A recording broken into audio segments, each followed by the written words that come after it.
Carta de São Paulo aos Romanos, capítulo 8. De agora em diante, pois já não há condenação para aqueles que estão em Jesus Cristo.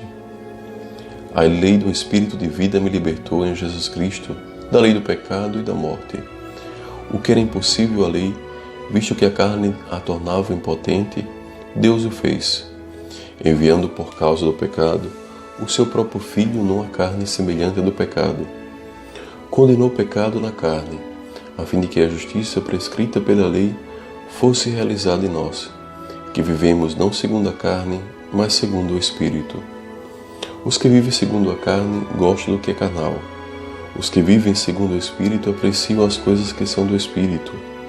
Ora, a aspiração da carne é a morte, enquanto a aspiração do Espírito é a vida e a paz. Porque o desejo da carne é hostil a Deus, pois a carne não se submete à lei de Deus, e nem o pode. Os que vivem segundo a carne não podem agradar a Deus.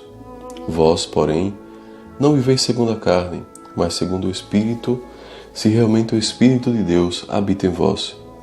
Se alguém não possui o Espírito de Cristo, este não é dele. Ora, se Cristo está em vós, o corpo em verdade está morto pelo pecado, mas o Espírito vive pela justificação. Se o Espírito daquele que ressuscitou Jesus dos mortos habita em vós, ele que ressuscitou Jesus Cristo dos mortos, também dará a vida aos vossos corpos mortais, pelo seu Espírito que habita em vós. Portanto, irmãos, não somos devedores à carne, para que vivamos segundo a carne. De fato, se viverdes segundo a carne, haveis de morrer. Mas se pelo Espírito mortificardes as obras da carne, vivereis. Pois todos os que são conduzidos pelo Espírito de Deus são filhos de Deus. Porquanto não recebestes um espírito de escravidão, para viverdes ainda no temor, mas recebestes o Espírito de adoção, pelo qual clamamos Abba Pai. O Espírito mesmo dá testemunho ao nosso espírito de que somos filhos de Deus. E se filhos, também herdeiros, herdeiros de Deus e co-herdeiros de Cristo, contanto que soframos com Ele, para que também com Ele sejamos glorificados. Tenho para mim que os sofrimentos da presente vida não têm proporção alguma com a glória futura, que nos deve ser manifestada. Por isso, a criação aguarda ansiosamente a manifestação dos filhos de Deus, pois a criação foi sujeita à vaidade, não voluntariamente, mas por vontade daquele que a sujeitou. Todavia, com a esperança de ser também ela libertada do cativeiro da corrupção, para participar da gloriosa liberdade dos filhos de Deus, pois sabemos que toda a criação geme e sofre, como que dores de parto até o presente dia.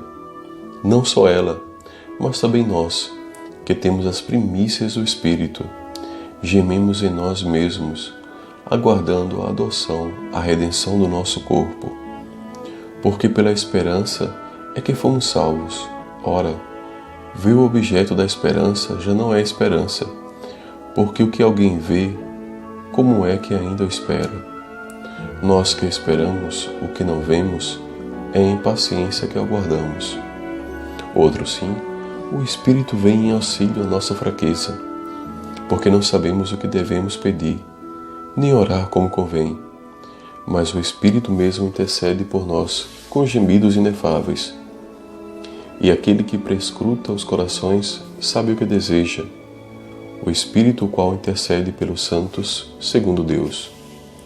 Aliás, sabemos que todas as coisas concorrem para o bem daqueles que amam a Deus, daqueles que são os eleitos segundo os seus desígnios. Os que ele distinguiu de antemão, também os predestinou para serem conformes à imagem de seu Filho, a fim de que esse seja o primogênito entre uma multidão de irmãos. E aos que predestinou, também os chamou, e aos que chamou, também os justificou, e aos que justificou, também os glorificou. Que diremos depois disso? Se Deus é por nós, quem será contra nós? Aquele que não poupou seu próprio Filho, mas que por todos nós o entregou, como não nos dará também com ele todas as coisas? Quem poderia acusar os escolhidos de Deus? É Deus quem os justifica. Quem os condenará? Cristo Jesus que morreu, ou melhor, que ressuscitou, que está à mão direita de Deus, é quem intercede por nós. Quem nos separará do amor de Cristo? A tribulação, a angústia, a perseguição, a fome, a nudez, o perigo, a espada?